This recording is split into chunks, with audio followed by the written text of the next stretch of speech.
어머니, 오늘 날씨 정말 좋죠? 목욕하고 나서 시원한 냉면 한 그릇 하면 딱이겠어요. 조수석에 앉은 내게 며느리 지아가 환하게 웃으며 말했다. 차창 밖으로는 5월의 햇살이 부서지고 있었고, 라디오에서는 감미로운 옛 노래가 흘러나왔다. 남편이 세상을 떠난 후로 웃을 일이 별로 없었던 나에게. 지아는 말 그대로 복덩이였다. 살갑고, 상냥하고, 음식 솜씨까지 좋아 주변에서는 모두들 내가 전생에 나라를 구했다며 부러워했다. 그럼 우리 지아가 사주는 거면 뭐든 맛있지. 내가 흐뭇하게 대답하며 지아의 어깨를 가볍게 토닥였다. 지아는 내 손을 잡고 제 볼에 가져다 대며 애교를 부렸다. 그 모습이 어찌나 사랑스러운지. 아들 민준이가 저런 아이를 어디서 만나 결혼했는지. 나는 죽은 남편에게 매일 감사 기도를 올렸다. 우리는 새로 생긴 대형 찜질방으로 향하는 길이었다. 지아는 얼마 전부터 허리가 아프다는 내 말을 기억하고는 뜨끈한 물에 몸을 담그면 나아질 거라며 오늘 아침부터 서둘렀다. 그때였다. 내 핸드백에서 요란한 벨소리가 울렸다. 화면에는 내 아들이라는 세 글자가 떠 있었다. 여모, 민준인, 이 시간에 웬일이람? 나는 웃으며 전화를 받았다. 회사에서 한창 바쁠 시간인데 아들 목소리나 들으면 좋겠다 싶었다. 여보세요? 아들, 그러나 수화기 너머로 들려온 것은 아들의 다정한 목소리가 아니었다. 엄마, 찢어질 듯한 비명, 다급하고 절박한 외침이었다. 나는 심장이 쿵 하고 내려앉는 것 같았다. 왜 그래? 아들 무슨 일이야? 엄마, 지금 어디야? 누구랑 있어? 지아랑 목욕탕 가는 길인데 왜 그러니? 응. 운전하던 지아가 힐끗 나를 쳐다봤다. 그 아이의 얼굴에도 당황한 기색이 서려 있었다. 아들의 목소리가 너무나도 거칠고 절박했기 때문이다. 엄마 당장 내려. 당장 그 차에서 내리세요. 뭐? 아들, 그게 무슨 소리야? 지금 차가 달리고 있는데? 묻지 말고 제발 엄마. 당장 내리세요. 안 그러면 큰일 나 제발. 아들의 목소리는 거의 울부짖음에 가까웠다. 그 안에는 내가 평생 들어본 적 없는 공포와 절망이 담겨 있었다. 내 아들은 절대 허튼 소리를 할 아이가 아니다. 평생을 바르고 성실하게 살아온 내 자랑스러운 아들이다.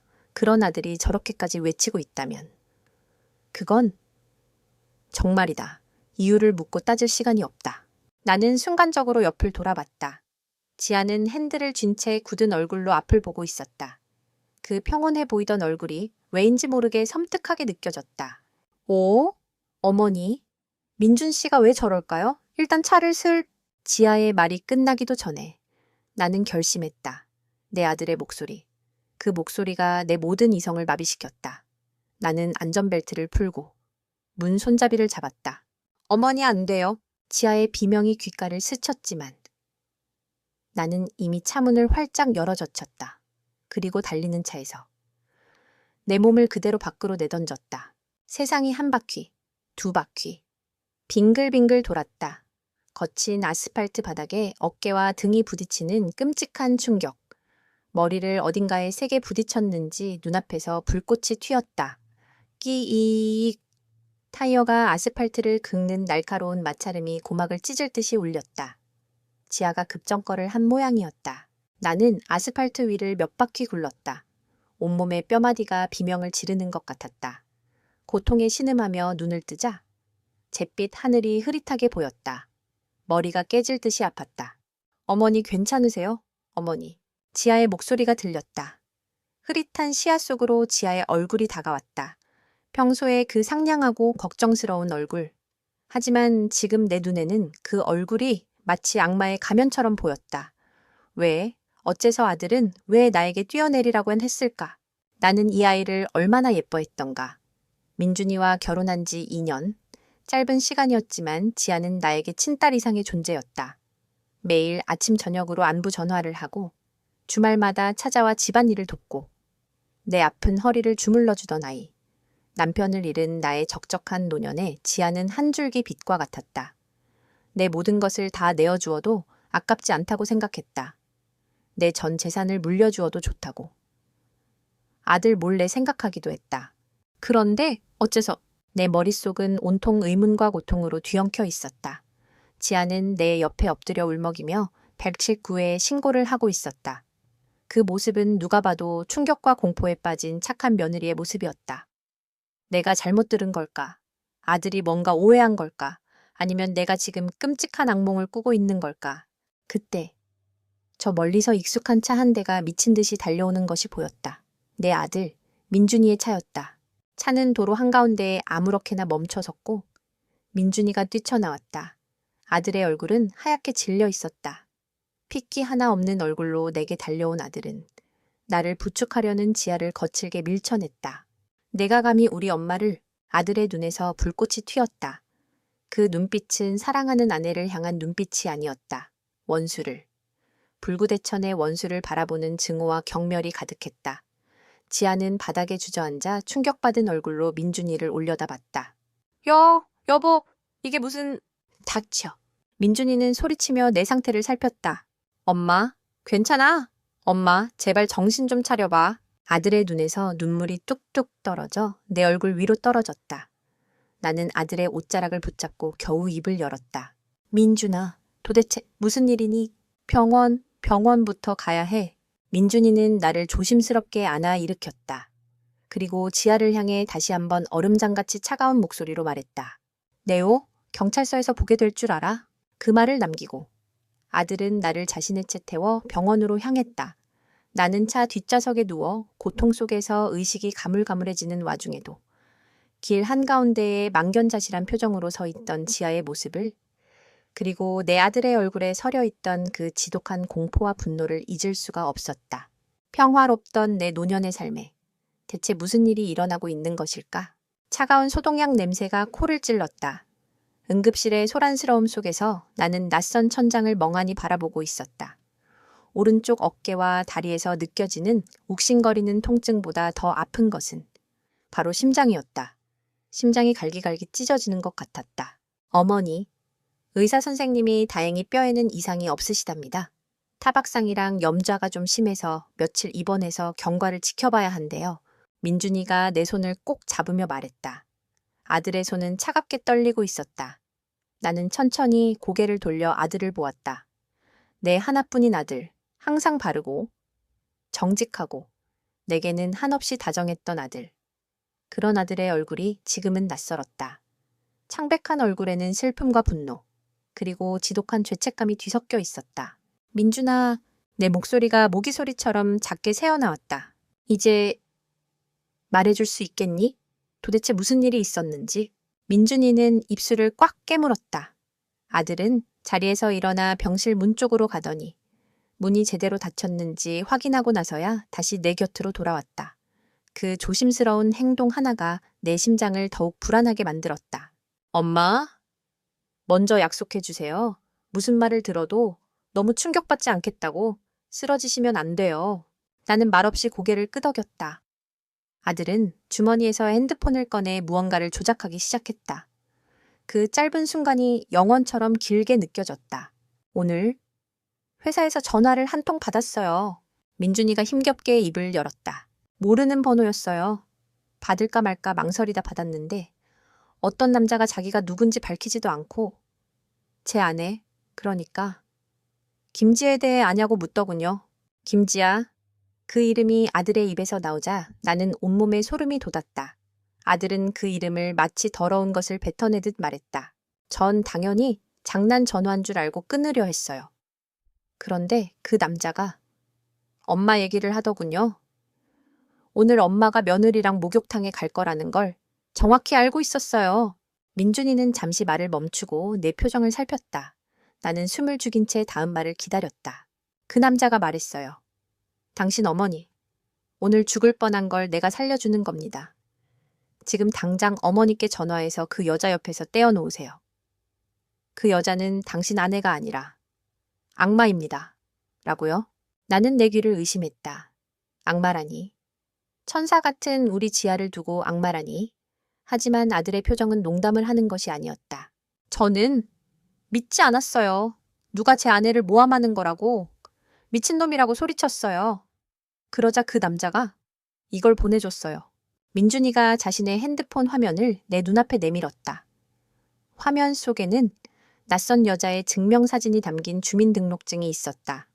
그런데 그 얼굴은 분명 내 며느리 지아였다. 하지만 이름은 김지아가 아닌 강미영이라고 적혀 있었다. 이게 뭐니? 그 여자의 진짜 이름이래요. 나이도 우리한테 말한 것보다 3살이나 더 많았어요. 민준이는 화면을 넘겼다. 다음 화면에는 신문기사 스크랩들이 나타났다. 고령의 자산가, 자택, 욕실에서 미끄러져 사망하다 사망, 외로운 독거노인, 수면제 과다 복용으로 비극적 결말. 모든 기사의 주인공은 혼자 사는 부유한 노인들이었고 사망 원인은 하나같이 사고나 자살로 종결된 사건들이었다. 이게 지아랑 무슨 상관인데? 내 목소리가 파르르 떨렸다. 민준이는 아무 말 없이 다음 사진을 보여주었다. 그 사진을 보는 순간 나는 숨을 쉴 수가 없었다. 사진 속에는 기사에 나왔던 사망한 노인들과 다정하게 팔짱을 끼고 있는 지아가 있었다. 사진마다 지아의 머리 스타일이나 옷차림은 조금씩 달랐지만 그 환한 미소는 똑같았다. 희생자들의 외로운 삶에 파고들어 신뢰를 얻은 뒤 그들의 전 재산을 상속받거나 빼돌리고 사고로 위장해 그들을 살해해온 전문 사기꾼. 아니, 살인마였던 것이다. 전화를 건 남자는 3번째 기사에 나온 저분의 아들이었어요. 아버지가 돌아가셨을 때. 그는 모든 게 강미영이라는 여자의 짓이라고 확신했지만 증거가 없었대요. 유산은 이미 합법적인 절차로 그녀에게 넘어간 뒤였고 경찰도 사고사로 종결해버렸으니까요.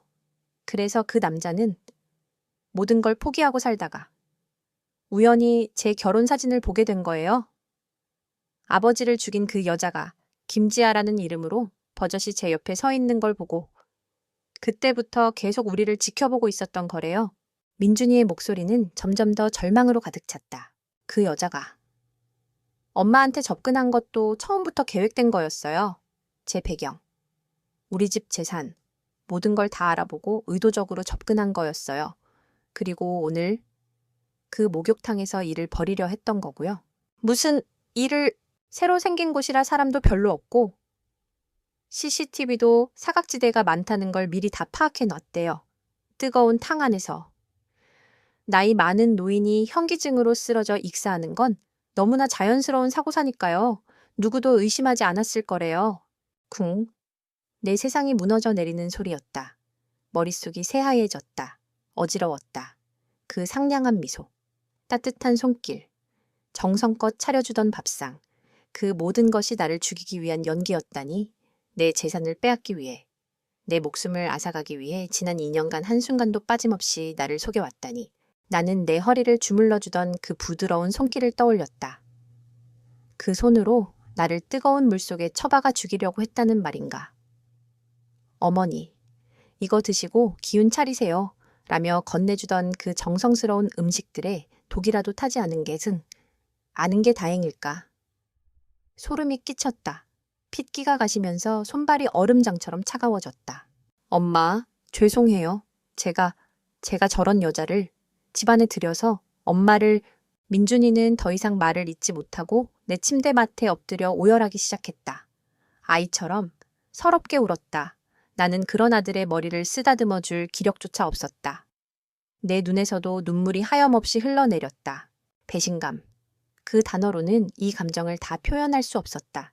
내 삶의 마지막 행복이라고 믿었던 존재가 사실은 내 목숨을 노리는 사냥꾼이었다는 사실. 나는 그 사냥꾼의 아가리, 바로 앞까지 제 발로 걸어 들어간 어리석은 먹잇감에 불과했다. 차라리 달리는 차에서 뛰어내려 죽었다면 이 끔찍한 진실을 몰랐을 텐데. 아니, 어쩌면 오늘 그 목욕탕에서 조용히 죽었더라면 나는 끝까지 지아를 착한 며느리로 기억하며 눈을 감았을지도 모른다. 어느 쪽이 더 나았을까? 끔찍한 진실을 마주한 지금 나는 지옥의 한가운데에 서 있었다. 그날 밤 나는 한숨도 자지 못했다. 뜬 눈으로 밤을 새우며 천장에 매달린 형광등의 희미한 불빛만 바라보았다. 눈을 감으면 지아의 얼굴이 떠올랐다.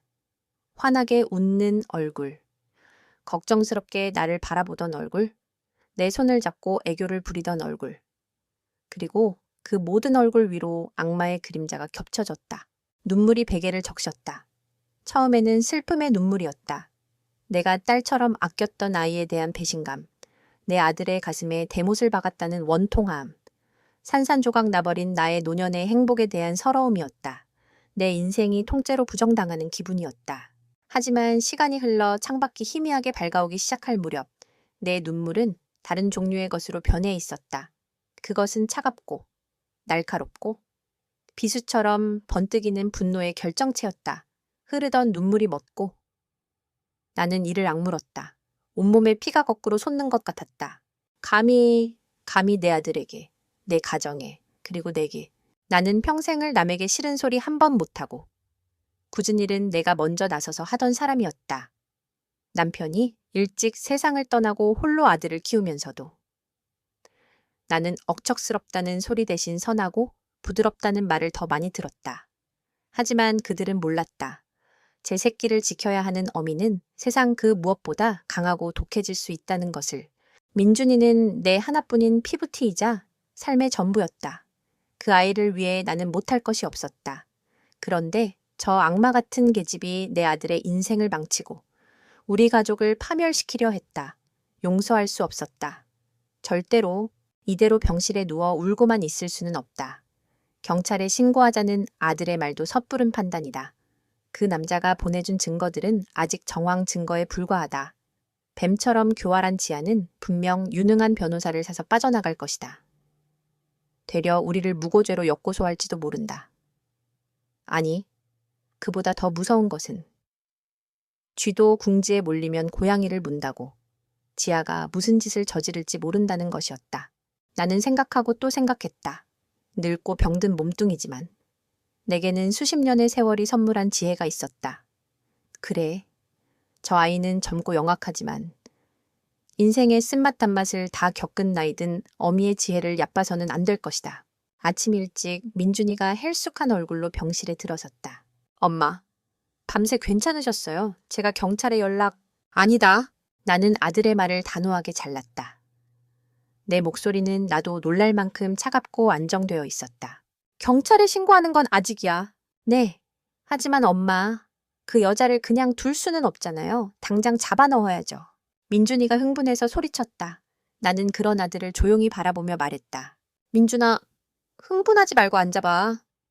엄마 얘기 좀 들어보렴. 나는 아들을 침대 옆 의자에 앉히고 밤새 머릿속으로 수십 번도 더 되뇌었던 계획을 털어놓았다. 나는 오늘 퇴원할 거다. 말도 안 돼요. 몸도 성치 않으신데. 그리고 집에 돌아가면 아무것도 기억하지 못하는 척할 거야. 차에서 뛰어내린 충격으로 그날의 기억 일부를 잃어버린 것처럼 행동할 거다. 민준이의 눈이 커졌다. 엄마? 그게 무슨 말씀이세요? 그 여자랑 한 집에 같이 있겠다니요. 너무 위험해요. 절대 안 됩니다. 아들이 기겁하며 반대했다. 나는 아들의 손을 굳게 잡았다. 내 손은 더 이상 떨리지 않았다. 민준아, 저 여자를 법의 심판대에 세우려면 완벽한 증거가 필요해.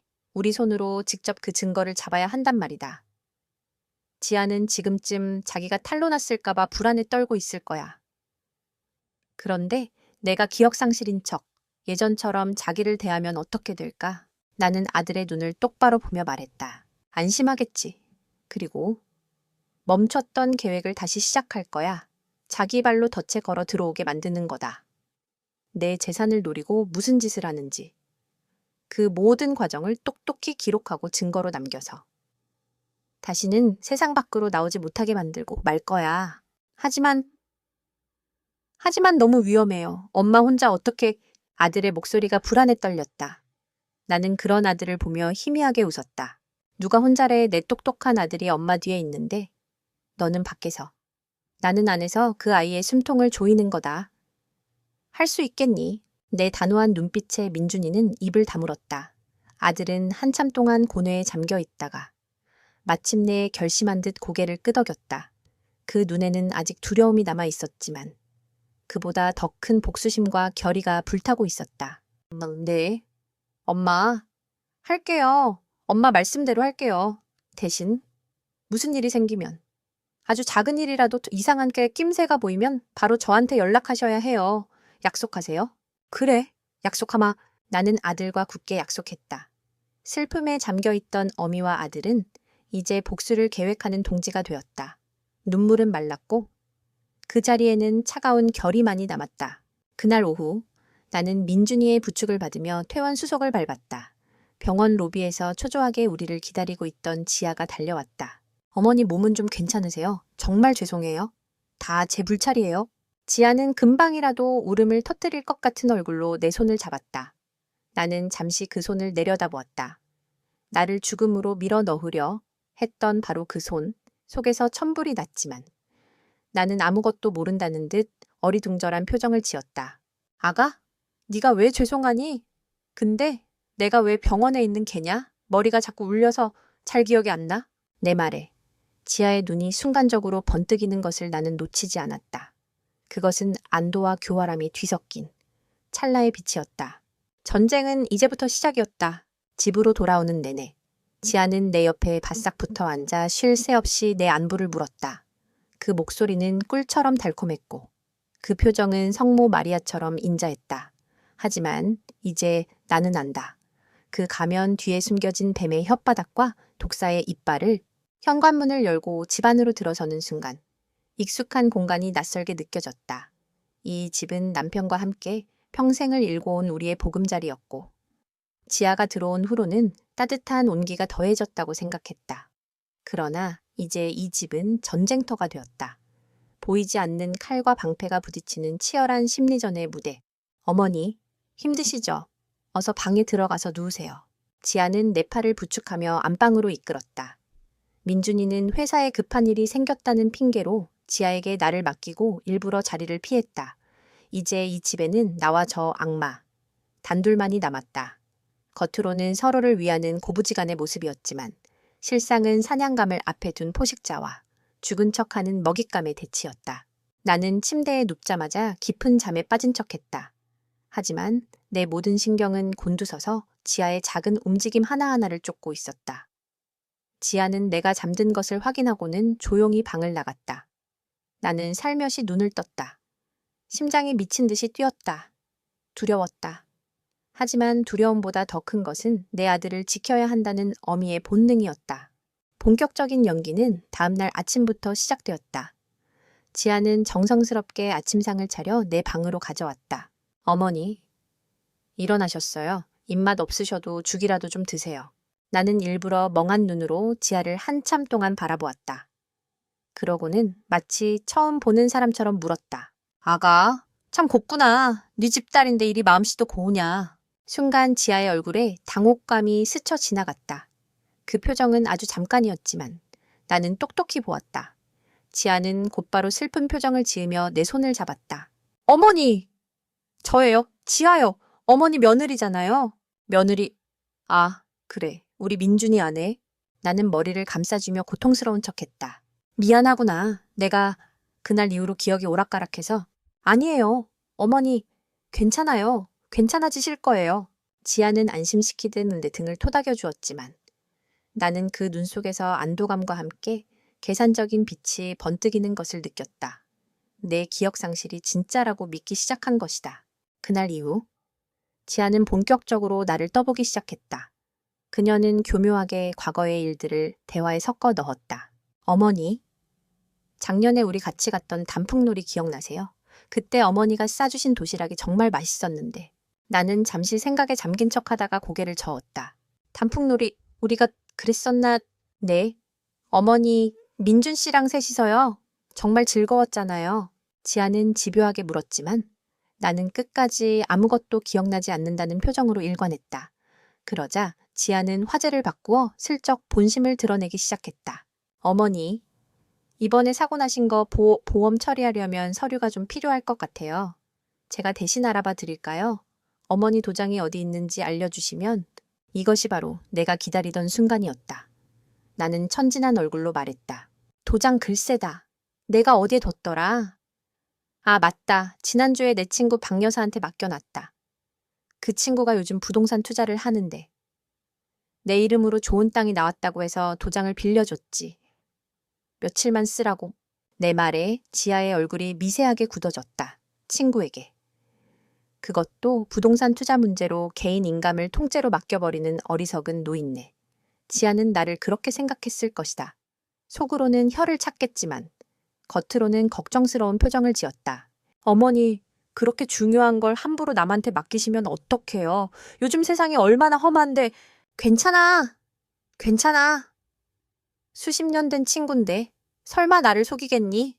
나는 해맑게 웃으며 지아의 속을 뒤집어 놓았다. 며칠 뒤 지아는 또 다른 덫을 놨다. 그녀는 은행에서 가져온 듯한 두툼한 서류 봉투를 내 앞에 내려놓았다. 어머니 앞으로 들어놓으신 연금보험이 다음 달이면 만기더라고요. 이걸 해지하고 더 좋은 이율의 상품으로 갈아타는 게 좋을 것 같아요. 제가 아는 설계사분이 있는데 아주 실력이 좋거든요. 여기에 서명만 하시면. 지아는 서류와 펜을 내밀었다. 나는 서류를 받아들고 한참을 들여다보는 척했다. 까막눈인 내가 그 깨알 같은 글씨들을 알턱이 없다는 것을 지아도 잘 알고 있었다. 나는 돋보기를 찾는 척 부산을 떨다가 지아가 옆에 놓아둔 따뜻한 대추차 잔을 실수로 쳤다. 촤! 진한 갈색의 대추차가 하얀 서류 위로 쏟아졌다. 중요한 부분들이 흥건하게 젖어 글씨가 번져나갔다. 아이고, 어쩌나 내가 정신이 없어서 그만. 나는 어쩔 줄 몰라 하며 안절부절 못하는 연기를 했다. 지아의 얼굴이 순간적으로 일그러졌다. 입술을 꽉 깨물고 분노를 사귀는 모습이 역력했다. 하지만 그녀는 곧바로 표정을 바꾸고 젖은 서류를 닦으며 애써 미소를 지었다. 괜찮아요? 어머니, 그럴 수도 있죠. 제가 다시 준비해 올게요. 그날 밤, 나는 잠결에 목이 말라 물을 마시러 거실로 나갔다. 거실 소파에는 지아가 앉아 누군가와 낮은 목소리로 통화를 하고 있었다. 내가 나온 것을 눈치채지 못한 지아의 입에서는 내가 알던 상냥한 며느리의 것이라고는 상상할 수 없는 차가운 말들이 흘러나왔다. 아니, 생각보다 더 멍청한 것 같아. 아니면 완전히 노망이 들었거나. 일이 자꾸 꼬이잖아. 조금만 더 기다려봐. 저 늙은 여우, 내 손바닥 안에서 절대 못 벗어나니까. 나는 숨을 멈췄다. 온몸에 피가 얼어붙는 것 같았다. 늙은 여우. 저것이 저 아이의 진심이었다. 나는 조용히 뒤돌아 내 방으로 돌아왔다. 그리고 어둠 속에서 주먹을 굳게 쥐었다. 더 이상 나 혼자서는 안 된다. 이 지옥 같은 집 안에서 내 편이 되어줄 사람이 필요했다. 나의 연극을 도와주고 저 악마의 가면을 벗겨줄 동지가. 나는 수첩을 꺼내 떨리는 손으로 전화번호 하나를 눌렀다. 수십 년간 연락이 끊겼던 내 오랜 친구의 번호였다. 수화기 너머로 들려오는 뚜뚜 하는 신호음 소리가 유난히 길게 느껴졌다. 이 새벽에 전화를 거는 것이 실례라는 것을 알았지만 나는 지푸라기라도 잡는 심정이었다. 몇 번의 신호음이 더 울리고 마침내 잠에 잠긴 듯한 목소리가 들려왔다. 여보세요. 박 여사, 나야 이수연. 수화기 저편에서 순간 침묵이 흘렀다. 그럴 만도 했다. 남편이 죽고 아들이 결혼한 이후로 나는 마치 세상과 담을 쌓고 사는 사람처럼 변했다. 오랜 친구들의 연락도 뜸해지고 경조사에도 겨우 얼굴만 비추는 게 전부였다. 지아가 내 세상의 전부가 되면서 나는 나도 모르게 과거의 인연들을 등지고 있었던 것이다. 수연이 이 시간에 웬일이야? 너 목소리가 왜 그래? 무슨 일 있어? 친구의 걱정스러운 목소리에 그동안 억눌러왔던 서름이 울컥 터져 나올 뻔했다. 나는 간신히 목소리를 가다듬고 밤새 생각해둔 거짓말을 늘어놓았다. 아니, 별일은 아니고 그냥 며칠 전에 내가 좀 다쳤거든. 근데 그 후로 잠을 잘 못 자. 자꾸 이상한 꿈을 꿔서 꿈 무슨 꿈인데 그래? 나는 지아가 깰까봐 목소리를 최대한 낮추고 마치 정말 꿈 이야기를 하듯 내 상황을 에둘러 설명하기 시작했다. 요즘 내가 읽는 소설이 있는데 그게 너무 인상 깊었나 봐. 꿈에 자꾸 그 내용이 나와. 홀로 사는 늙은 시어머니가 있는데 천사 같은 며느리가 들어왔지 뭐야. 근데 알고 보니 그 며느리가 시어머니 재산을 노리고 접근한 꽃뱀이었던 거야. 소설에서는 그 며느리가 시어머니를 사고로 위장해서 죽이려고까지 하더라고. 참 무서운 세상이야. 그렇지. 박 여사는 잠자코 내 이야기를 듣고 있었다. 그녀는 젊어서부터 총명하고 눈치가 빨랐다. 내가 괜한 소설 이야기를 늘어놓는 것이 아니라는 것을 금방 눈치챘을 것이다. 수연아, 너 지금 혼자 있니? 친구의 목소리가 한층 낮아져 있었다. 아니, 며느리랑 같이 있어. 우리 며느리는 참 착한 아이야. 나한테 어찌나 잘하는지 몰라. 나는 일부러 지아를 칭찬하는 말을 덧붙였다. 만약 지아가 엿듣고 있더라도 의심하지 못하도록. 수화기 너머로 박 여사가 깊은 한숨을 내쉬는 소리가 들렸다. 알겠다. 내일 오전에 네가 자주 가던 그 동네 찻집으로 나와. 11시에 며느리한테는 오랜만에 친구 만나서 옛날 이야기 좀 하고 온다고 둘러대. 내가 다 들어줄 테니 일단 나와. 그래, 알겠다, 친구야. 전화를 끊고 나서야 나는 안도의 한숨을 내쉴 수 있었다. 나에게는 아직 내 편이 되어줄 친구가 있었다. 다음 날 나는 지아에게 오랜만에 친구랑 수다나 떨고 오겠다 라고 말했다. 기억이 오락가락하는 늙은이가 옛 친구를 찾는다는 것은 자연스러운 일이었다. 지아는 의심 없이. 오히려 기분 전환도 되고 좋겠네요. 어머니, 조심해서 다녀오세요. 라며 상냥하게 나를 배웅했다. 약속 장소인 찻집에 도착하자 박 여사는 이미 와서 나를 기다리고 있었다. 우리는 찻집 가장 구석진 자리, 다른 사람들의 방해를 받지 않을 만한 곳에 앉았다. 박 여사는 내 얼굴을 보자마자 대뜸 말했다. 너 얼굴이 반쪽이 됐어. 그 소설 어디까지 읽었는지 자세히 얘기해봐. 나는 친구의 그 말 한마디에 결국 참고 있던 눈물을 터뜨리고 말았다.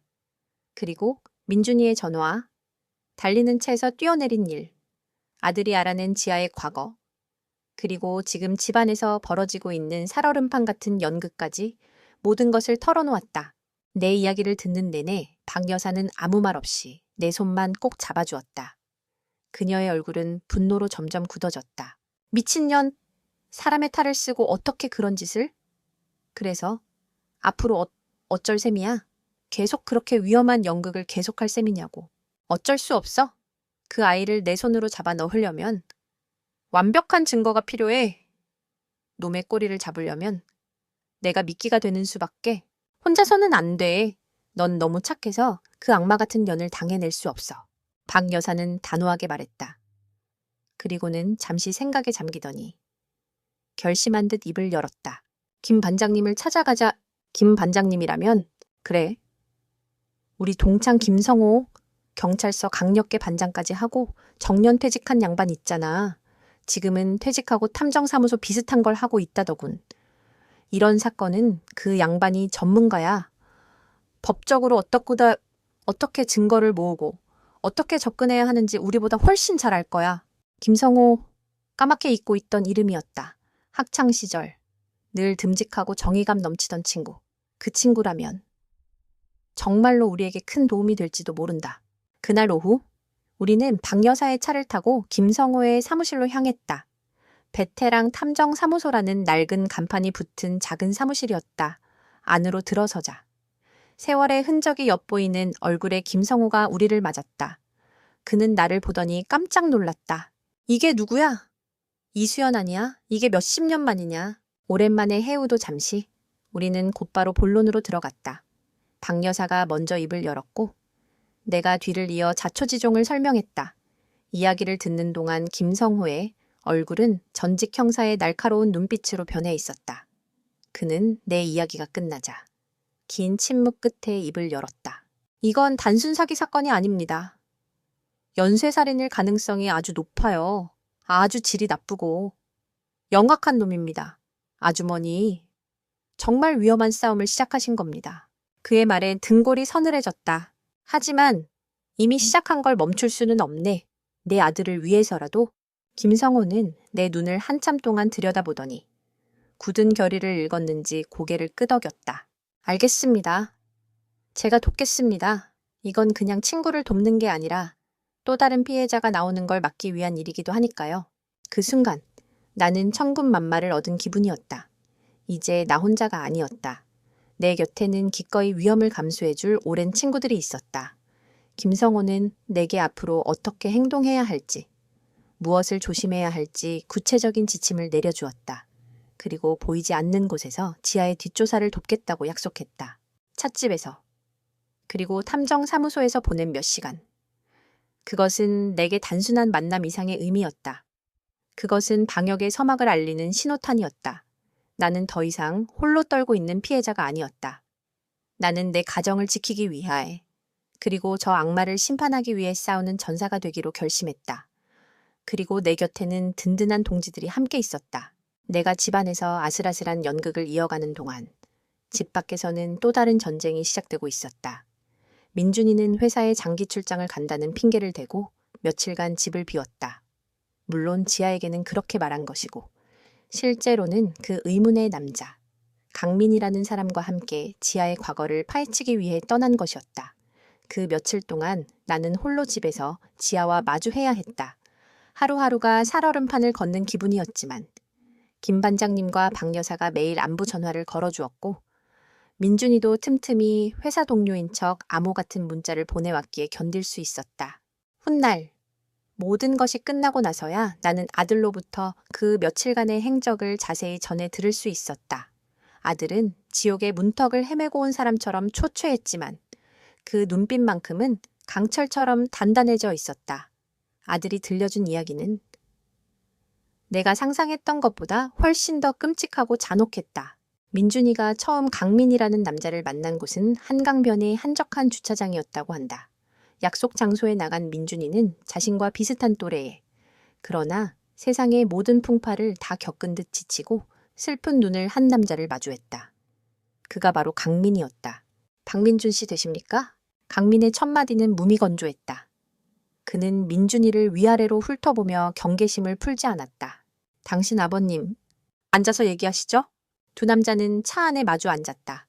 강민은 품 안에서 낡은 사진 한 장을 꺼내 민준이에게 건넸다. 사진 속에는 인자한 미소를 띤 노신사와 그의 팔짱을 낀 채 환하게 웃고 있는 지아. 아니, 강미영이 있었다. 우리 아버지입니다. 저 여자와 혼인신고를 하고 불과 6개월 만에 돌아가셨죠. 심장마비였습니다. 평생 심장병 한 번 앓은 적 없던 분인데 강민의 목소리는 낮고 건조했지만 그 안에는 뼈에 사무치는 한이 서려 있었다. 경찰은 부검도 하지 않았습니다. 고령의 나이에 갑작스러운 심장마비는 드문 일이 아니라고 했죠. 유 원장은 이미 저 여자에게 모든 재산을 상속한다는 내용으로 바뀌어 있었고 저는 빈털터리로 길에 나앉았습니다. 아버지를 죽인 살인마가 아버지의 피 같은 돈으로 호의호식하는 꼴을 지난 몇 년간 지켜볼 수밖에 없었습니다. 강민은 그 후로 닥치는 대로 일을 하며 강미영의 행적을 쫓았다고 했다. 그러다 민준이의 결혼 소식을 접하게 되었고 내 사진을 보고 다음 타겟이 누구인지 직감했다고 이번에는 반드시 내 손으로 저 악마를 잡아 넣을 겁니다. 박민준 씨, 당신과 당신 어머니를 위해서이기도 하지만 이건 내 아버지를 위한 복수이기도 합니다. 도와주시겠습니까? 민준이는 말없이 고개를 끄덕였다. 두 남자는 그렇게 복수라는 이름 아래 위험한 동맹을 맺었다. 그들의 첫 번째 목적지는 강미영의 주민등록상 주소지로 되어 있는 남쪽의 작은 바닷가 마을이었다. 지도에도 잘 나오지 않는 시간이 멈춘 듯한 쇠락한 동네. 그곳에서 두 사람은 강미영의 실체에 대한 첫 번째 조각을 맞추게 되었다. 마을 사람들은 외지인인 두 사람을 경계하며 입을 열려 하지 않았다. 하지만 돈과 술은 때로 굳게 닫힌 마음의 빗장을 열게 하는 법. 민준이와 강민은 동네 작은 선술집에서 노인들에게 술을 사며 끈질기게 탐문했고 마침내 강미영의 어린 시절에 대해 어렴풋이 아는 한 노인을 만날 수 있었다. 미영이 아따. 그 독한 년 말하는 것이여. 그 집안은 애초부터 글러먹었어. 애비는 노름에 미쳐 집안 말아먹고 애미는 그런 애비한테 죽도록 맞다가 결국 딴 남자랑 눈 맞아서 야반도주 해불었지. 그런 집구석에서 애가 뭘 보고 배우겠소.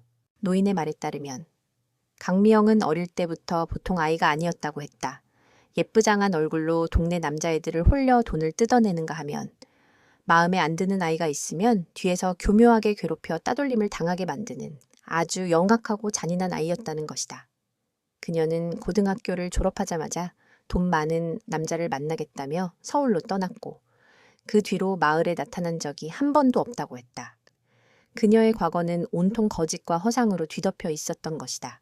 더 큰 수확은 그 마을에서 우연히 얻게 된 정보였다. 강미영에게 남편이 여러 명 있었다는 사실, 그리고 그들 중 한 명이 아직 살아남아 있다는 충격적인 이야기였다. 그년한테 걸리면 다들 명을 재촉했는디 딱 한 사람, 운 좋게 살아남은 양반이 하나 있긴 혔지. 아마 지금쯤 폐인처럼 살고 있을 것이요. 그 양반도 원래는 서울서 작은 공장을 하던 사장이었는데 노인이 알려준 주소를 따라 민준이와 강민은 허름한 여인숙이 밀집한 서울의 한 쪽방촌을 찾아갔다. 문을 두드리자 안에서 경계심 가득한 목소리가 흘러나왔다. 오랜 설득 끝에 문이 열리고 그 안에서 모습을 드러낸 것은 술과 절망에 찌든 한 중년 남자였다. 그는 한때 작은 공장을 운영하던 사장이었다고는 믿기지 않을 만큼 망가져 있었다. 남자는 강미영의 이름 석자를 듣자마자 발작하듯 몸을 떨며 두 사람을 내쫓으려 했다. 그 여자 이름을 내 앞에서 꺼내지 마. 난 아무것도 몰라. 제발 가줘. 강민이 남자의 멱살을 잡고 흔들었다. 정신 차려. 이 사람아, 당신처럼 당할 뻔한 사람들이 또 있어. 당신이 입을 열지 않으면. 그 악마는 평생 저러고 살 거라고. 당신 인생을 망친 여자한테 복수하고 싶지 않아. 강민의 외침에 남자는 주저앉아 오열하기 시작했다. 그리고 한참 만에 떨리는 목소리로 자신의 이야기를 털어놓았다. 강미영은 이혼한 그에게 의도적으로 접근해 재혼했고 사업 자금이 필요하다는 핑계로 공장과 집을 담보로 거액의 대출을 받게 했다. 그리고 돈을 챙기자마자 온갖 누명을 씌워 그를 사기꾼으로 몰아 이혼하고 잠적해버렸다는 것이다. 남자는 빚더미에 나앉았고 그 충격으로 알코올 중독자가 되어버렸다. 그 여자는 악마예요. 웃으면서 사람 간을 빼먹는 그런 악마라고요? 남자는 자신의 신세 한탄을 늘어놓으면서도 보복이 두려워 증언을 망설였다. 하지만 민준이는 포기하지 않았다. 아들은 무릎을 꿇고 남자에게 애원했다. 자신의 어머니가 지금 그 악마와 한 집에 살고 있다고. 당신의 증언이 없으면 우리 어머니가 위험하다고. 결국 남자는 민준이의 진심에 마음을 움직였다. 그는 경찰에 가서 모든 것을 증언하겠다고 약속하며 강미영이 과거에 사용했던 가짜 신분증과 두 사람이 함께 찍었던 사진 몇 장을 증거로 내밀었다. 민준이가 집으로 돌아온 것은 그로부터 이틀 뒤 늦은 밤이었다. 아들의 손에는 그간 모은 서류와 증거들이 한가득 들려 있었다. 우리는 내 방에 마주 앉았다. 아들은 지친 목소리로 그간의 여정을 내게 모두 털어놓았다. 모든 이야기를 듣고 난 후 나는 아무 말도 할 수 없었다. 다만 내 아들의 거칠어진 손을 꼭 잡아줄 뿐이었다. 이제 증거는 충분했다. 우리에게 남은 것은 저 악마를 단두대로 유인할 마지막 무대를 준비하는 것뿐이었다. 민준이가 가져온 증거들을 밤새도록 확인하고 또 확인했다. 찢어진 사진 조각들, 흐릿한 서류 사본들, 그리고 절망에 빠진 한 남자의 육성 증언이 담긴 녹음 파일까지. 이것들은 단순한 증거가 아니었다. 그것은 강미영, 아니 김지아라는 악마가 짓밟고 지나간 수많은 인생의 피 맺힌 절규였다. 다음 날 아침 나는 민준이와 김 반장님, 박 여사를 우리 집 근처의 안전한 장소, 바로 박 여사의 집으로 불렀다. 더 이상 지체할 시간이 없었다. 놈의 꼬리는 충분히 길게 늘어졌고 이제 남은 것은 그 꼬리를 힘껏 밟아 다시는 도망치지 못하게 하는 것뿐이었다.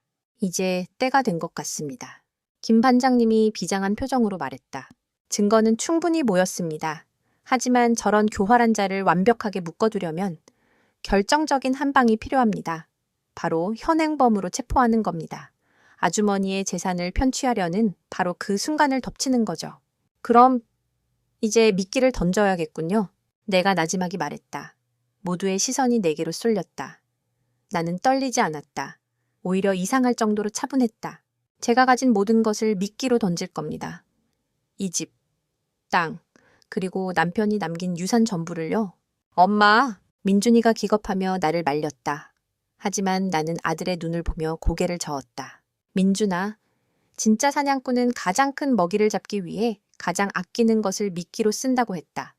저 아이의 탐욕은 하늘을 찌를 만큼 거대해. 그러니 어설픈 미끼로는 어림도 없어. 모든 것을 걸어야만.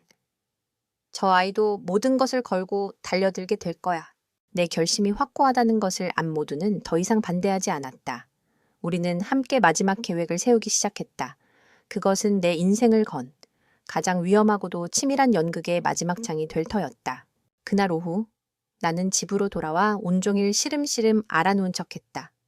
지아는 죽이라도 쏘아 바치며 내 옆에서 극진히 간호했다. 그 모습이 이제는 역겨웠지만 나는 애써 기운 없는 미소를 지어 보였다. 아가. 네, 어머니 또 말씀하세요. 내가 아무래도 오래 살지 못할 것 같다. 내 말에 지아의 눈이 순간 크게 떠지는 것을 나는 실눈으로 똑똑히 지켜봤다. 지아는 곧바로 슬픈 표정을 지으며 내 손을 잡았다. 어머니, 그런 흉한 말씀 마세요. 금방 기운 차리실 거예요. 아니다. 내 몸은 내가 잘 알아. 사고 후유증이 생각보다 큰가 보구나. 밤마다 죽은 내 시아버지가 꿈에 나타나 나를 데리러 온단다. 나는 일부러 눈물을 글썽이며 말했다. 나이 든 사람의 죽음에 대한 공포와 체념. 지아가 가장 바라던 모습일 터였다. 그래서 더 늦기 전에 정리할 건 정리해야겠다. 내 모든 재산을 너희 부부에게 물려주고 싶구나. 그래야 내가 눈을 감아도 마음이 편할 것 같아. 순간 지아의 숨이 멎는 소리가 들렸다. 잡고 있던 내 손을 저도 모르게 꽉 움켜쥐는 힘이 느껴졌다. 올 것이 왔다는 흥분. 마침내 목표를 달성했다는 환희가 그 아이의 굳어진 표정 위로 아지랑기처럼 피어올랐다. 어머니, 갑자기 그런 말씀을? 저희는 괜찮아요. 어머니 건강이 먼저죠. 목소리는 떨리고 있었지만 그 눈빛은 탐욕으로 번들거렸다. 아니, 내 뜻이 확고하다. 그런데 한 가지 걸리는 게 있구나. 내가 죽고 나면 우리 집안 친척들이 너희를 가만두지 않을 게야. 유산 가지고 분명 시끄러워질 거다. 그러니 내가 살아있을 때 상속이 아니라 증여의 형태로 너희에게 모든 걸 넘겨주고 싶다. 상속과 증여. 법적으로 그 차이가 얼마나 큰지 나는 잘 몰랐다. 하지만 김 반장님이 알려준 대로 이 단어는 지아의 마지막 남은 이성마저 마비시킬 강력한 마법의 주문이었다. 살아있을 때 재산을 넘겨받는 것. 그것은 어떠한 법적 분쟁에서도 완벽하게 승리할 수 있는 가장 확실한 방법이었으니까 대신 조건이 있다. 나는 잠시 숨을 고르며 말했다. 이 모든 건 우리 세 사람만 아는 비밀로 해야 한다. 그리고 재산을 넘기는 장소는 양평에 있는 우리 별장이었으면 좋겠구나. 그곳은 내 시아버지와 나의 추억이 가득한 곳이거든. 그이의 기일날. 그곳에서 모든 걸 정리하고 새로운 출발을 하고 싶어. 양평 별장.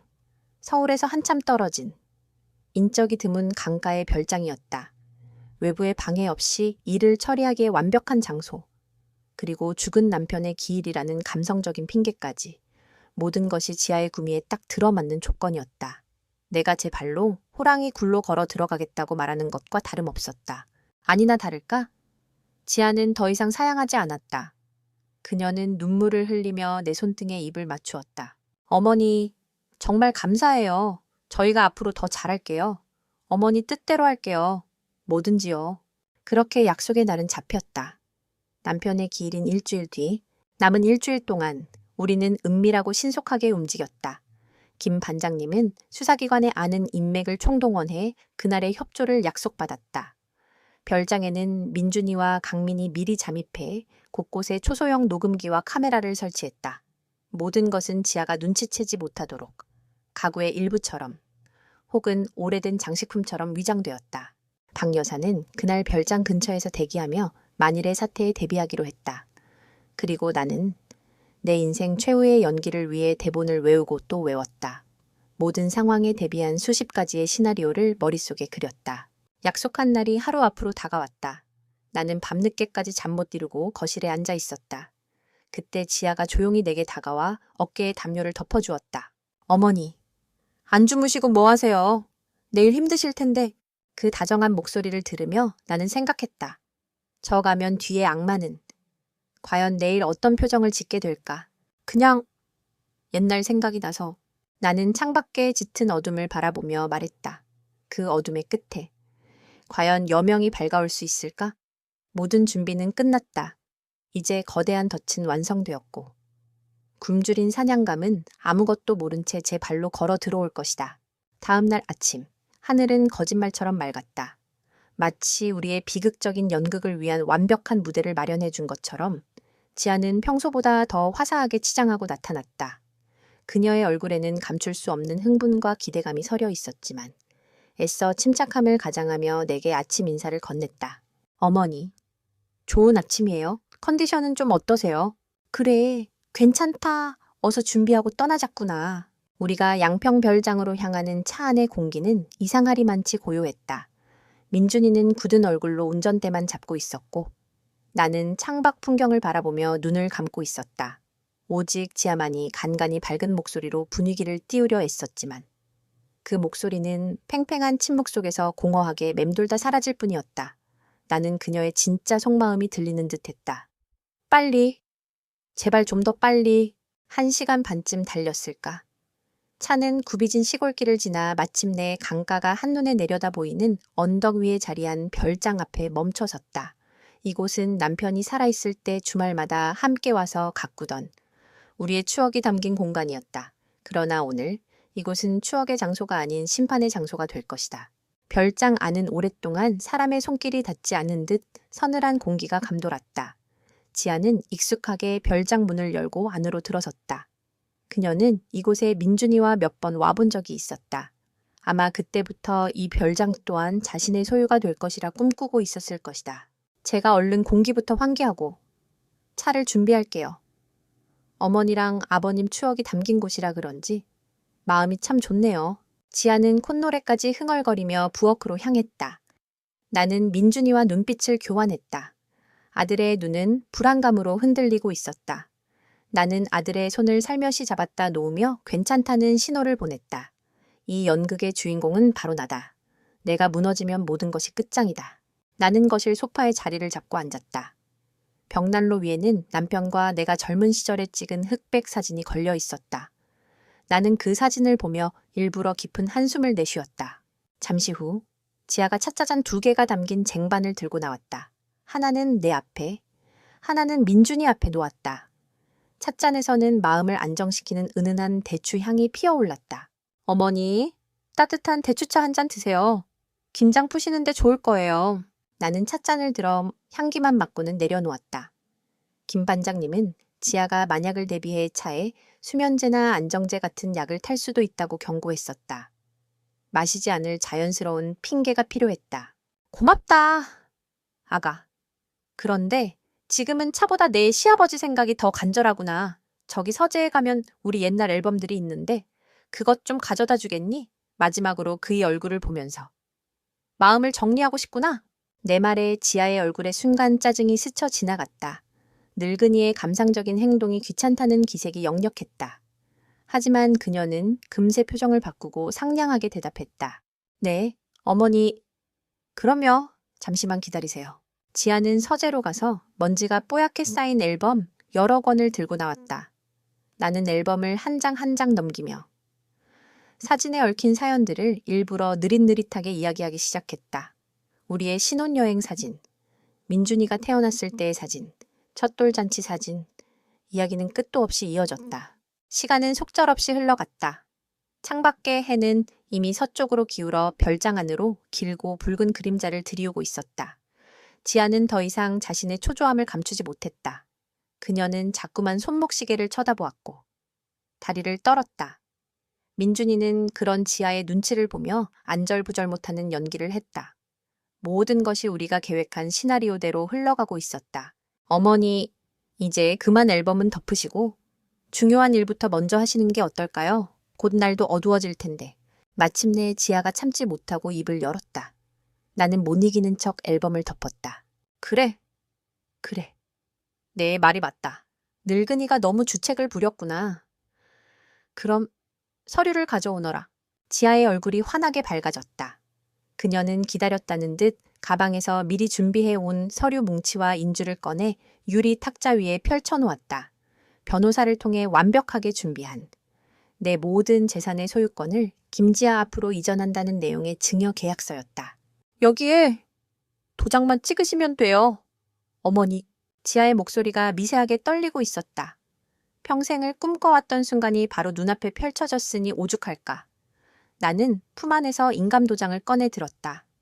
그리고 도장을 찍으려는 바로 그 순간. 나는 갑자기 가슴을 부여잡으며 거친 기침을 하기 시작했다. 쿨럭, 가슴이. 어머니 왜 그러세요?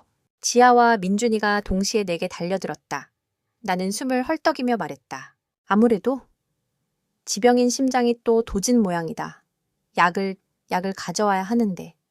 깜빡하고 서울 집에 두고 왔구나. 이거 큰일 났네. 나는 금방이라도 숨이 넘어갈 것처럼 연기했다. 지아의 얼굴이 하얗게 질렸다. 이 중요한 순간에 내가 쓰러지기라도 하면 모든 것이 수포로 돌아갈 판이었다. 여보 빨리 가서 약 좀 가져와. 내가 어머니 옆을 지키고 있을 테니. 지아는 민준이를 다그쳤다. 이것 역시 계획의 일부였다. 민준이가 밖으로 나가 신호를 보내고 외부의 지원팀이 움직일 시간을 벌어주는 것. 민준이는 어쩔 수 없다는 듯 자리에서 일어났다. 알았어, 엄마. 조금만 참고 계세요. 금방 다녀올게요. 민준이가 황급히 별장을 뛰쳐나갔다. 이제 이 조용하고 외딴 별장 안에는 나와 저 악마, 단둘만이 남게 되었다. 지아는 초조하게 발을 동동 구르며 내 등을 두드려 주었다. 어머니, 괜찮으세요? 조금만 참으세요. 나는 가쁜 숨을 몰아쉬며 탁자 위에 서류를 가리켰다. 아니다. 나에게 남은 시간이 얼마 없는 것 같다. 더 늦기 전에 이걸 마저 해야. 나는 떨리는 손으로 다시 도장을 집어들었다. 그리고 지아의 얼굴을 빤히 쳐다보았다. 내 눈빛의 의미를. 그녀는 알지 못했다. 그녀의 눈에는 오직 탁자 위에 놓인 저 서류 뭉치와 내 손에 들린 붉은 인감 도장만이 보일 뿐이었다. 고요한 별장 안, 시간은 멈춘 듯했다. 그리고 마침내 마지막 막이 오르려 하고 있었다. 나는 떨리는 손을 뻗어 붉은 인주를 인감 도장에 꾹 눌러 묻혔다. 지아의 눈은 오직 내 손끝의 움직임만을 쫓고 있었다. 그녀의 숨소리가 바로 귓께서 들리는 듯했다. 탐욕에 가득 찬 거친 짐승의 숨소리. 나는 천천히 고개를 들어 계약서가 아닌 지아의 얼굴을 똑바로 쳐다보았다. 마지막으로 저 악마의 얼굴을 내 눈에 담아두기 위해서였다. 지아는 승리를 눈앞에 둔 정복자의 미소를 짓고 있었다. 그 미소를 보는 순간 내 안에 남아있던 마지막 연민 한 조각마저 산산이 부서져 내렸다. 나는 도장을 찍으려던 손을 허공에 멈췄다. 그리고 내 평생 한 번도 내본 적 없는 차갑고 날카로운 목소리로 입을 열었다. 아가! 내 목소리에 지아의 어깨가 살짝 움찔했다. 방금 전까지 금방이라도 숨이 넘어갈 듯 가쁜 숨을 몰아쉬던 노인의 목소리가 아니었기 때문이다. 내가 정말로 기억을 잃은 것 같으냐. 순간 별장 안에 모든 공기가 얼어붙었다. 지아의 얼굴에서 미소가 사라졌다. 동공가 미세하게 흔들렸다. 그녀는 내가 무슨 말을 하는지 이해하지 못하겠다는 듯 당황한 표정으로 나를 바라보았다. 어머니, 무슨 말씀? 나는 나약하게 떨리던 몸을 천천히 일으켜 세웠다. 그리고 가슴을 부여잡았던 손을 내리고 소파 등받이에 허리를 꼿꼿이 기댔다. 어지럽고 혼미하던 눈빛은 사라지고 그 자리에는 서리빨처럼 차가운 분노와 경멸이 자리 잡았다. 네가 내뱉었던 그 말 똑똑히 기억하고 있단다. 저 늙은 여우 내 손바닥 안에서 절대 못 벗어난다고 했었지. 지아의 얼굴이 새하얗게 질렸다. 핏기 하나 없이. 마치 유령을 본 사람처럼 그녀는 자신도 모르게 뒷걸음질 쳤다. 어떻게 그걸... 바로 그 순간이었다. 쾅! 별장의 낡은 현관문이 거친 소리를 내며 부서지듯 열렸다. 그리고 약속이나 한 듯 건장한 최고의 남자들이 순식간에 거실 안으로 쏟아져 들어왔다. 선두에는 김 반장님이 서 있었고 그 뒤를 이어 정복을 입은 경찰들과 낯설지만 익숙한 얼굴. 강민이 뒤따랐다. 강미영 사기 및 살인미수 혐의로 긴급 체포한다. 김 반장님의 우렁찬 목소리가 별장 전체를 울렸다. 지아는 완전히 넋이 나간 사람처럼 그 자리에 얼어붙었다. 믿을 수 없다는 듯 나와 문 쪽을 번갈아 쳐다보았다. 상황 파악이 되지 않는 모양이었다. 한 경찰관이 지아의 앞으로 다가가 차가운 수갑을 꺼내 보였다. 그제야 정신을 차린 지아는 미친 사람처럼 비명을 질렀다. 이게 무슨 짓이야, 당신들. 누구야, 나는 아무 잘못 없어. 저 노인네가 정신이 나가서 지금 헛소리를 하는 거라고. 그녀는 나를 손가락으로 가리키며 발악했다. 하지만 김 반장님은 코웃음 치며 작은 녹음기 하나를 꺼내 들었다. 그리고 재생 버튼을 눌렀다. 네, 아니. 생각보다 더 멍청한 것 같아. 아니면 완전히 노망이 들었거나 일이 자꾸 꼬이잖아. 조금만 더 기다려봐. 저 늙은 여우, 내 손바닥 안에서 절대 못 벗어나니까. 거실 안에는 지아 자신의 목소리가 선명하게 울려 퍼졌다. 자신의 목소리를 듣는 순간 지아의 얼굴에서 마지막 핏기마저 완전히 사라졌다. 아이, 이건 조작된 거야. 말도 안 돼. 조작. 이번에는 강민이 앞으로 나섰다. 그는 눈물과 분노가 뒤섞인 눈으로 지아를 노려보며 소리쳤다. 내 아버지를 죽인 것도 조작이라고 할 텐가. 이 살인마야 당신이 정수진이라는 이름으로 우리 아버지에게 접근해서 돈을 뜯어내고 결국 심장마비로 돌아가시게 만든 거. 내가 모를 줄 알았어. 정수진, 나는 그런 이름 몰라. 당신 누구야? 모르겠다고. 그럼 이 사람은 강민의 뒤에서 초췌한 몰골의 한 남자가 경찰의 부축을 받으며 모습을 드러냈다. 지아에게 모든 것을 빼앗기고 폐인이 되었던 바로 그 전 남편이었다. 남자를 본 순간 지아는 비로소 모든 것이 끝났다는 것을 깨달은 듯했다. 모든 증거가 그녀의 숨통을 조여왔다. 완벽하다고 믿었던 그녀의 연극은 사실 처음부터 내 손바닥 위에서 놀아나고 있었던 것이다. 절망의 끝에서 그녀의 눈빛이 순식간에 증오로 바뀌었다. 천사 같던 가면이 완전히 벗겨지고 그 아래 숨겨져 있던 악마의 본성이 비로소 드러났다. 그녀는 이 모든 것을 계획한 나를 죽일 듯이 노려보았다. 이 영감탱이가 네가 처음부터 날 속였어. 지아는 갑자기 이성을 잃고 내게로 달려들었다. 탁자 위에 계약서를 찢어버리려는 것인지 아니면 내 목이라도 조르려는 것인지 알 수 없었다. 그 움직임은 절망에 빠진 짐승의 마지막 발악과도 같았다. 어머니, 위험해. 하지만 그녀의 손이 내게 닿기도 전에 양옆에 있던 경찰들이 번개처럼 그녀의 팔을 붙잡아 뒤로 꺾었다. 놔. 이거 놔. 인연을 죽여버릴 거야. 내가 죽고 못 살아. 지아는 몸부림치며 악에 바친 고함을 질러댔다. 상냥하던 목소리는 온데간데 없고 귀를 찢는 듯한 날카로운 비명만이 남았다. 그녀의 추악한 본성이 만천에 드러나는 순간이었다. 철컥 하는 소리와 함께 그녀의 손목에 차가운 수갑이 채워졌다. 모든 것이 끝났다. 나는 경찰들에게 끌려나가면서까지 나를 향해 저주를 퍼붓는 지아의 모습을 멍하니 바라보았다. 길고 길었던 악몽이 마침내 끝나는 순간이었다. 온몸에 힘이 쭉 빠져나가며 나는 소파 위로 깊숙이 몸을 기댔다. 창밖으로는 어느새 짙은 어둠이 내리고 있었다. 그날 이후 나의 세상은 한동안 시끄러운 소음으로 가득 찼다. 강미영 연쇄사기 행각이라는 이름으로 지아의 끔찍한 범죄가 연일 신문과 뉴스를 장식했다. 경찰 조사 결과 그녀의 손에 희생된 사람은 우리가 밝혀낸 것보다 훨씬 더 많았다. 어떤 이는 목숨을 잃었고 어떤 이는 전 재산을 잃고 길거리에 나앉았다. 그녀는 법정 최고형을 선고받았고 그녀의 공범들 또한 줄줄이 쇠고랑을 찼다. 악마는 마땅히 있어야 할 지옥으로 돌아갔다. 법적인 절차가 마무리되고 세상이 잠잠해졌을 때 비로소 우리 가족에게는 진짜 폭풍이 찾아왔다. 그것은 죄책감과 후회, 그리고 깊은 상처라는 이름의 폭풍이었다. 민준이는 내 앞에서 고개를 들지 못했다. 아들은 매일같이 내 방을 찾아와 무릎을 꿇고 용서를 빌었다. 어머니, 제가 죽일 놈입니다. 제 눈이 멀어서. 하마터면 어머니를. 아들은 말을 잇지 못하고 흐느꼈다.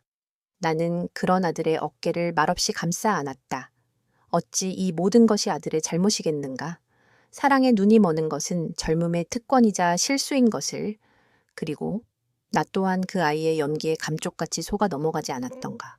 민준아, 고개를 들거라. 너는 죄인이 아니야. 너와 나, 우리는 모두 피해자일 뿐이다. 그리고 더 중요한 것은 우리가 함께 이겨냈다는 사실이지. 그러니 이제 그만 자책하거라. 네가 그렇게 힘들어하면 이 어미의 마음은 더 찢어진단다. 내 위로에 아들은 품에 안겨 어린아이처럼 한참을 울었다. 그날 이후 우리 모자는 이전보다 훨씬 더 많은 대화를 나누었다. 아들은 더 이상 바쁘다는 핑계로 내게 소홀하지 않았고 나 또한 아들에게 의지하는 것을 주저하지 않았다. 지아라는 존재가 남긴 상처는 깊었지만 그 상처를 보듬는 과정에서 우리 모자의 관계는 그 어떤 때보다 단단하고 깊어졌다. 우리는 비로소 서로에게 유일한 버팀목이자 세상 전부가 되어 주었다. 하지만 상처의 흔적은 집안 곳곳에 남아 있었다. 지아의 웃음소리가 들리는 듯한 거실, 그녀가 정성껏 요리를 하던 부엌, 그녀와 함께 차를 마시던 식탁, 그 모든 공간이 끔찍한 기억을 되살리는 흉터처럼 느껴졌다.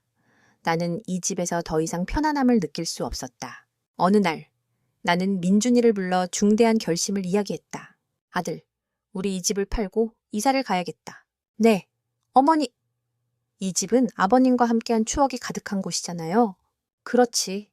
하지만 이제는 좋은 추억보다 아픈 기억이 더 커져버렸구나. 새로운 곳에서, 새로운 마음으로 다시 시작하고 싶어. 너와 나, 둘이서 말이다. 민준이는 내 뜻을 존중해 주었다. 우리는 얼마 지나지 않아 평생을 살았던 정든 집을 팔고 서울 근교의 작은 아파트로 이사했다. 북적이는 도심에서 벗어나 창밖으로 푸른 산과 나무가 보이는 조용한 곳이었다. 새로운 보금자리에서의 삶은 평온했다. 나는 아침에 일어나 작은 베란다 텃밭에 물을 주고 동네 노인정에 나가 새로운 친구들을 사귀었다. 박 여사와 김 반장님도 종종 우리 집에 놀러와 함께 차를 마시며 회포를 풀었다. 강민 씨도 가끔 연락을 해왔다.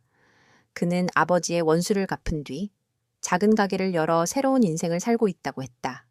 모두가 자신의 자리로 돌아가 상처를 치유하고 있었다. 오늘도 나는 베란다 의자에 앉아 따스한 햇살을 받으며 향긋한 국화차를 마시고 있다. 텃밭의 작은 방울토마토가 빨갛게 익어가고 있었다.